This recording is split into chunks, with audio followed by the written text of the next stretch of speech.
So what are some ways to help in probability math homework? Hi, I'm Jimmy Chang. I've been teaching college mathematics for 9 years, and probability is one of the most applicable areas of math simply because it's used in areas that students can definitely relate to, whether it be card decks or figuring out the chances of you winning the lottery, or even trial testimony where they want to figure out the probability that the DNA on the victim does not belong to the suspect. But there are a lot of areas in which probability can be used, and there are some tips to help folks with probability math homework.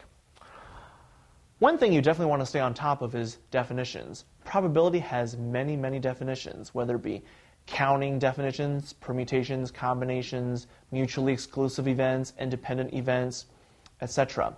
There are a lot of definitions there, and the more quickly you can master the definitions, the sooner you'll be able to help in that regard. Now, probability theory has a lot of formulas involved. There's a lot of little ratios, a lot of odds, a lot of probability card deck formulas, and you also need to figure out the structures of whether cards, dice, even coins, and the many different kinds of scenarios that you can have when it comes to probability.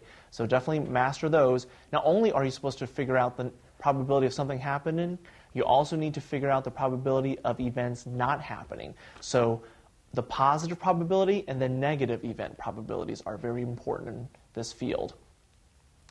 And lastly, think about how probability is involved in statistics. Statistics often involve a lot of probability theory, and so you take a lot of the probability ideas and are able to use them in number crunching scenarios. There's a field called empirical statistics, which involve the number crunching that we're talking about. So, my name is Jimmy Chang, and that is how you help with probability math homework.